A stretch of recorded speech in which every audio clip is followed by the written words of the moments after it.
ढोकळ्याला लागले पुरणपोळीची गोडी. निवित इवा मराठी लव्ह स्टोरी पार्ट आहे 37. तर इवा बोलते, नाही मला भिजायचं आहे, प्लीज भिजू द्या ना. काही नाही होणार मला, डोंट वरी. तर निवित येतो इवाला जबरदस्ती घ्यायला, पण इवा तिथेच मस्त निवितला हग करून उभी असते आणि बोलते, आता तुम्ही पण भिजायचं पावसात माझ्यासोबत.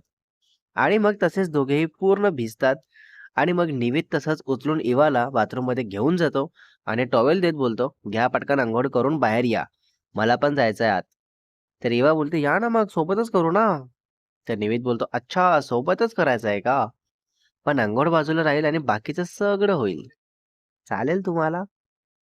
तर इवा बोलते, हा माहिती आहे ते मला, म्हणूनच बोलले मी. तर निवित बोलतो, रोमॅन्स मध्ये माझ्यापेक्षा फार पुढे आहात तुम्ही, वाटलं नव्हतं एवढा रोमॅन्स भरला असेल तुमच्यामध्ये. तर इवा बोलते, इतका हँडसम अँड इतकी सेक्सी बॉडी आहे तुमची, मग सगळं ऑटोमॅटिक होत जातं मला, माझी पण काही चूक नाही. तर निवेद बोलतो, हो का, ठीक आहे मग जा आता तुम्ही पटकन आंघोळ करून या. तर इवा हो बोलून जाते आंघोळीला आणि इवाचं होताच मग निवित पण जाऊन येतो. तर इवा काही बोलणार असते इतक्यात निवितला कॉल येतो ऑफिसमधून. अच्छा. तर ते सांगतात की अर्जंटली ऑफिसला यावं लागेल, काही महत्वाचे मीटिंग्स आहेत आणि काही पेपर्सवर साईन हवी आहे. तर निवित विचारत पडतो की इथे इवाला एकटे सोडून कसं जाऊ. तर इवा विचारते, काय झालं, शांत का बसले, कोणाचा कॉल आहे. तर निवित सांगतो, ऑफिसमधून कॉल आहे, मीटिंग्स आहेत आणि काही पेपर्सवर साईन हवी आहे, त्यासाठी मला जावं लागेल ऑफिसला. अच्छा हो का. तर इवा बोलते, हा मग ठीक आहे ना, जाऊन या तुम्ही, मी राहील एकटी, अशी भीती वगैरे नाही वाटत आहे मला, सो डोंट वरी. तर निवित बोलतो, ठीक आहे चालेल, पण कॉल मेसेज करत राहील मी. आणि जर झोप आली तर तसं मेसेज करून झोपा, नाहीतर माझ्या कॉल्स मेसेजेसमुळे झोप डिस्टर्ब होईल ना उगाच, म्हणून. तर इवा बोलते, हो हो ठीक आहे चालेल. आणि मग निवित नाश्ता वगैरे ऑर्डर करतो स्नेहल टिफिन सर्व्हिस मधून, मीन्स इवाच्या घरच्या टिफिन सर्व्हिस मधून.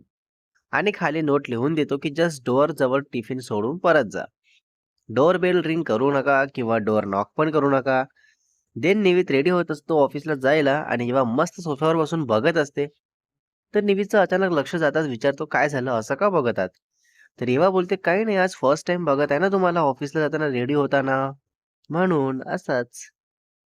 तर निवित बोलतो, हो ते कळलं मला, पण मनात काय सुरू आहे नक्की, कोणते विचार सुरू आहेत. तर एव्हा सांगते, मी वेडी आहे हो, काय पण विचारात गुंतलेली असते. तर निवित बोलतो, हो तरी सांगा काय विचार सुरू आहेत. तर इवा बोलते, लग्नानंतर पण असंच तुम्ही रेडी होणार आणि मी काय हवं नको ते बघून आणून देणार, म्हणजे तुमचं फोन, वॉलेट, वॉच वगैरे वगैरे. तर निवित बोलतो, बाप रे, इतक्या पुढचा विचार केलात तुम्ही, नाईस, छान वाटलं ऐकून. आणि हा ऐका, मी नाश्ता ऑर्डर केला आहे, ते येईलच, सो जस्ट मला नोटिफिकेशन आली की तुम्हाला कळवतो, तसं डोअर ओपन करून घेऊन घ्या. तर इवा बोलते, हे सर्व ठीक आहे, पण हे तुम्ही आम्ही करून बोलणं केव्हा बंद करायचं, की असं चालू द्यायचं. तर निवेद बोलतो, हे आताच बंद करू, त्यात काय एवढं. तर इवा बोलते, ठीक आहे चालेल, आणि नीट जा प्लीज, कार स्लो ड्राईव्ह कर आणि पोहोचल्या की मेसेज कर. मी पण नाश्ता करते आणि मेडिसिन घेते आणि रेस्ट करते, आणि जर झोप लागणार असेल तर मी तसं सांगून देईल तुला. आणि तू किती वाजेपर्यंत परत येशील. तर निवेद बोलतो, मी माझ्या मीटिंग्स पूर्ण झाल्यानंतर आणि जे पेपर्स आहेत त्यावर साईन झाल्यानंतर लगेच येतो. तर इवा ठीक आहे बोलते आणि मग निवित पूर्ण रेडी होतो आणि आपली बॅग घेतो ऑफिसची. अच्छा. तर इवा तसाच उभी राहते आणि मग दोघेही मस्त हग करतात आणि छोटीशी किस करतात. तर इवा बोलते, मी वेट करते, प्लीज लवकर येशील हा, पण काम करूनच आहे, काम सोडून नाही. तर निवित ठीक आहे बोलून जातो ऑफिसला आणि इवा डोअर बंद करून हॉलमध्ये बसते, घरी वगैरे कॉल करते आणि आराम करत असते. दुपारी 2 वाजता इवा कॉल करते निवितला आणि तेव्हा निवित खूप जास्त रागात असतो ऑफिसच्या कामामुळे. आणि मग तसाच रिसीव्ह करतो कॉल. तर इवा बोलते, निवित तू जेवण केलं का, की अजून पण कामातच आहेस. तर निवित बोलतो, करतो मी नंतर, आता सध्या कामात आहे मी आणि खूप जास्त मूड खराब आहे, बोलू नंतर आपण. व्हॉट. असं बोलून कॉल कट करतो निवित. तर इवा एकदम शॉक्ड होते की हा असा का वागत आहे, एवढं काय झालं असेल. तर इवा इकडे नंबर असतो निवितच्या पीएचा. तर तसंच इवा कॉल करते तिला आणि विचारते की निवितचा मूड का खराब आहे इतका, काय झालंय नक्की, ऑफिस मधला काय प्रॉब्लेम झाला असा. तर पीए सांगते, मॅम तिचे क्लायंट होते ना, त्यांनी पूर्ण 3 प्रोजेक्टचं काम प्रॉमिस केलं होतं सरांना देणार म्हणून, पण त्या मेहता ग्रुपने काय केलं काय माहिती? 2 प्रोजेक्ट त्यांना दिले आणि 1 प्रोजेक्ट निविद सरांना दिले. तर त्यामुळे सर खूप रागात आहेत. 1 तासापासून केबिनमध्ये कोणालाही येऊ दिलेलं नाहीये. कोणाचा कॉल पण घेत नाहीयेत. व्हॉट? बापरे! काय होईल आता पुढे? तर इवा विचारते, "तरी किती लॉसमध्ये आहे निविद जे ते प्रोजेक्ट गेल्यामुळे?" तर पी-ए सांगते, "अराउंड 3 करोड प्लस." तर इवा शॉक्ड होते, की बापरे! ठीक आहे, मी बघते. देन इवा कॉल कट करते आणि तसंच निवितला परत कॉल करते. तर निवित तसंच रिसीव्ह करून बोलतो, "इवा काय झालंय?" तर इवा सांगते, "अरे तुला काय झालंय? तू का असं चिडून बोलत आहेस? काय झालं सांग मला प्लीज. आपण मिळून सॉल्व्ह करू जे काही प्रॉब्लेम झाला असेल. पण तू असं चिडचिड करू नको ना प्लीज." तर निवित बोलतो, "मला काही नाही झालंय. मी कामात आहे सध्या. सो बोलतो तुला नंतर. आणि मी रात्री लेट येणार आहे ऑफिसमधून. Take care. बाय. काळजी घे. आणि काही लागलं तर माझ्या पी-एला कॉल कर प्लीज." निवित कॉल कट करताच इवा खूप टेन्शनमध्ये येते आणि तसाच विचार करू लागते, की हा असा आताच वागत आहे बिझनेसमुळे तर नंतर कसा वागेल? पण मला काही बोलत नाहीये इथपर्यंत ठीक आहे. पण मला काही शेअर पण करत नाहीये. आणि रात्री लेट येईल बोलला मला असा फ्लॅटवर एकटीला ठेवून. ठेवून आहे. हे माहिती आहे. काय समजू? काय असेल निवितच्या मनात? काय विचार करत असेल निवित नक्की? तर एवा विचार करत तसंच परत निवितच्या पी-एला कॉल करून निवितचा शेड्यूल माहीत करते आणि निवित ऑफिसमधून एक्झॅक्ट 6ला निघणार असतो. तर एवा विचारते पी-एला, "ऑफिस नंतर काय प्लॅन आहे? असं काय बोलला का त्याबद्दल निवित तुला? आय मीन ऑफिस क्लायंट सोबत बाहेर डिनर वगैरे?" तर पी-ए सांगते, "नाही, असं काही सर बोलले नाहीये. पण ते आज खूप रागात आहेत. तर मला वाटतं मेहता ग्रुपची काही खरं नाही आज." तर एवा विचारते, "असं काही बोलला का तो मेहता ग्रुपकडे जाणार वगैरे काही? किंवा यशवीबद्दल काही?" बापरे! मेहता ग्रुप सोबत परत भांडण वगैरे होईल की काय? काय करेल निवित? तर ती सांगते, "नाही, पण याआधी असं जेव्हा झालं होतं, तेव्हा सर डायरेक्ट ऑफिसनंतर त्या मेहता ग्रुपच्या ऑफिसमध्ये जाऊन खूप मोठं भांडण केले होते. मेहता ग्रुपने लगेच सरांच्या पप्पाला बोलावून त्यांना घरी घेऊन जायला लावलं होतं." तर हे ऐकताच इवा घाबरते आणि तसंच ओके, ओके बोलून कॉल कट करते आणि फटाफट रेडी होते आणि निवितला कॉल करते. तर निवित इग्नोर करतो. मीन्स कॉल रिसीव्ह नाही करत. तर इवा मेसेज करते, की "मला खूप कसं तरी होत आहे. प्लीज घरी ये लवकर.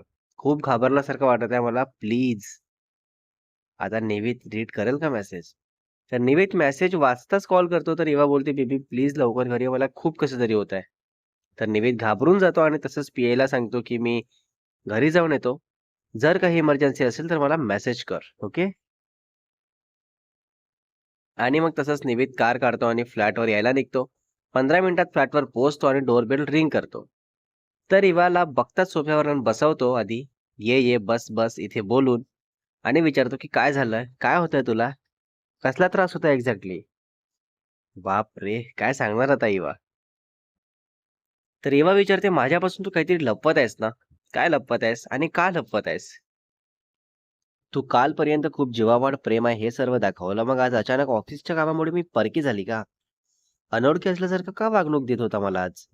आपलं नातं काय आहे नक्की? मला या सर्व प्रश्नांची उत्तरं नीट विचार करून दे. अजिबात कसला काही डाऊट मनात ठेवू नको आणि प्रॉपर विचार करूनच उत्तर दे. बोल, मी ऐकत आहे आणि हे सर्व मला कसं कळलं, कोणी सांगितलं, हे मी तुला नंतर सांगते. पण मला आत्ता जे विचारलं तेच सांग."